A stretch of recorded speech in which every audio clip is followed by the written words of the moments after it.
Ahoj, sleduješ Funrider, moje meno je Marcel, to je Autoškola Fun.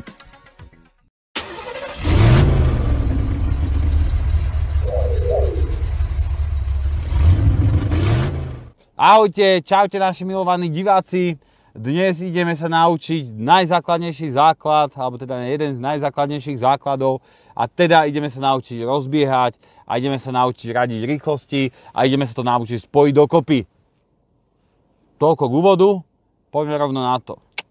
V prvom rade si vysvetlíme pedále, lebo tie potrebujeme, hej. Čiže zľava doprava nám idú pedále spojka, brzda, plyn.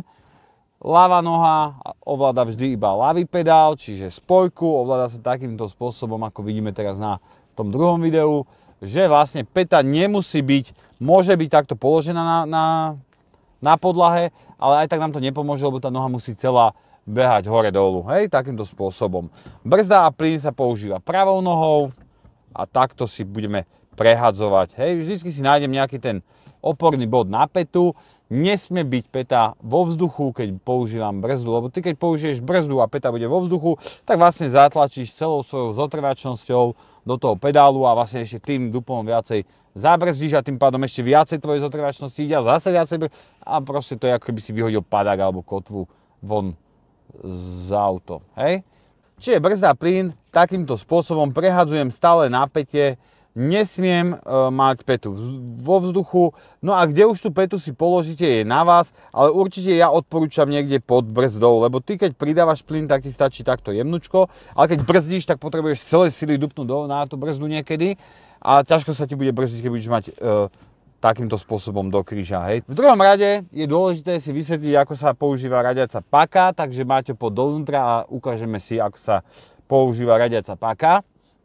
Takže keď už budeme používať pedále, naučíme sa používať radiacu páku. Radiaca páka je to vlastne na všetkých autách alebo pri všetkých vozidlách s manuálnou prevodovkou je taká istá, len sa tam mení spiatočka, to si ešte ukážeme, ale rýchlosti 1, 2, 3, 4, 5, 6 sú na všetkých autách, pokiaľ majú aj 5, 6, také isté. Na to, aby sme mohli používať radiacu páku, musíme mať vždy stlačenú spojku, čiže ja teraz stlačím spojku, ale budem ju celú čas držať, dokiaľ vám to nedovysvetľujem, ju budem trpieť. Hej, budem ja trpieť mojou nohou.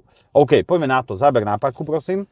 Takže, na každej pake je tzv. Schéma radenia, čiže takýto obrázok, ktorý nám ukazuje vlastne, kde ktorá rýchlosť je. Čiže, keď mám vyradené, tak sa mi páka vždy vráti medzi 3 a 4 do toho bodu. Vravíme to, že to je v neutrále. Čiže, keď chcem zaradiť jednotku alebo dvojku, musím sa posunúť na prvú os. Keď chcem zaradiť 3 alebo 4, nechám to na tejto druhej osi a keď chcem 5, 6, tak to posuniem na tú pravú os, hej. Takže ideme zaradiť jednotku, posuniem si paku ku sebe na os číslo 1 a posuniem ju hore do jednotky. Keď chcem ísť z jednotky do dvojky, zás to isté. Tlačím paku stále ku sebe a len ju ťahám pekne po tej prvej osi do dola. Niektorí vodiči robia zlú vec tu, že vyradí a zaradí ešte raz. Je to zbytočná vec, môžeme to v kľude robiť tak, že ju budeme ťahať po tej prvej osi. Hej, 1, 2. 1, 2. Hej, takýmto spôsobom. Keď chcem ísť do trojky, využijem to, že páka sa mi vráti späť medzi 3 a 4, čiže posuniem hore. Sleduj, čo sa deje. Hop. A páka si zaskače, vráti sa medzi 3 a 4. Chceme dať tú trojku ďalej, takže na druhú etapu potlačíme hore. 4, to isté, len jemnučko dolu a dolu. Hej, a sme v 4. 5 vyradíme, otlačíme od seba na 3. os a potlačíme hore do 5. Pustím páku. Idem z 5 do 6, zase potlačím od seba, bum, bum. Hej, za každým robíme na 2 doby. Samozrejme vo vozidle to nebudeme robiť za jazdy takýmto spôsobom ako ja teraz. Hej, čiže to by sa vám asi nepodarilo sa dívať aj na cestu a 2 prstami takto ovládať. Ale z ruky a z paky si vyrobíme niečo ako klp. Ruku položím na paku a idem na to. Chcem dať jednotku, dvojku, potiahnem paku ku sebe, hore. 2 ku sebe, do dola. 3, len ruku otočím takto a tlačím paku dopredu na 2 doby. Hej, hop, hop. A máme v 3. 4 to isté, len ťahám do dola. Hop, hop. V 4. 5 to isté. Vyradím, otlačím od seba, 5. 6, otlačím od seba, bum, bum, na 2 doby a máme v šestke. Vrátime sa k tej spiatočke, o ktorej sme si na začiatku vraveli. Spiatočka, v podstate každý výrobca dáva podľa seba, podľa konštrukcie prevodovky. A v našom prípade máme pred jednotkou, stretol som sa s prípadmi, kedy bola miesto šestky a šestka nebola, alebo bola za šestkou, bola hore za päťkou, rôznym spôsobom. Páky buď tlačíme do dola, alebo ťaháme hore taký poistný prstenec. Niektoré vozidla majú gombiček, čiže treba si vždycky naštudovať, ako tá vaša konkrétna páka funguje. Naša ide tak, že ju treba zatlačiť do dola a potlačíš pekne nad jednotku a máme spiatočku zaradenú. Toľko k radeniu prevodových stupňov, ideme sa učiť rozbiehať. OK, takže keď už vieme, ako sa používajú pedále a vieme, ako sa používa páka, ideme to spojiť dokopy, takže v prvom rade sa naučíme rozbiehať. Veľa z vás, alebo veľa zo žiakov, ktorí nám prídu do autoškoly, už sa rozbiehať vedia, už nám ocino ma učil, mamina ma učila, brat, sestra, frajerka a tak ďalej. A je super, že už niečo viete, ale väčšina z vás to vie takým tým spôsobom, ktorý máte vedieť už o rok, o dva, že plný plyn a púšťať spojku, hej, potom sa pretačajú kolesa a auto ide vyskočiť z kože, z plechov. Tak ja vás to naučím spôsobom takým, ako to učíme našich žiakov, hej? Čiže pekne s kľudom, pomaličky. Dobre, super, takže už vieme radiť rýchlosti, čiže zaradím si jednotku a teraz sa ideme rozbiehať. Vás to učia tak, alebo vy to možno niektorí viete, alebo my to všetci už používame tak, že púšťam spojku do miesta záberu, kedy sa auto takto začne pomaličky hýbať. A v tom momente všetci pridajú hneď plyn a ideme. Čo nie je samozrejme nejak zlé, ale na naučenie to vôbec nie je dobre. Takže učiť sa to budeme spôsobom takým, že ja pustím brzdu, zatiahnem si ručnú brzdu, aby nám auto nehýbalo a ukážem vám, ako mi to ide bez použitia plynu. Pomaličky púšťam spojku do miesta záberu. Miesto záberu spoznáme vtedy, keď sa mi auto takto začne hýbať. V tom momente tú spojku už nepúšťam ďalej, len s ňou pracujem. Hej? Dobre, ešte raz. Čiže púšťam spojku, v mieste záberu počkám a následne môžem povolovať až ďalej, keď sa auto spamätá zo mňa. Hej? A teraz vidíme, že auto sa hýbe, všetko je v poriadku. Stlačím spojku a jemnučko zastavím, tak aby nás nehádzal. Vrátim sa späť, nech sme v zábere. Hej? Super.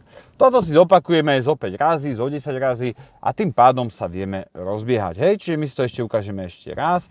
Teraz bez použitia ručnej brzdy.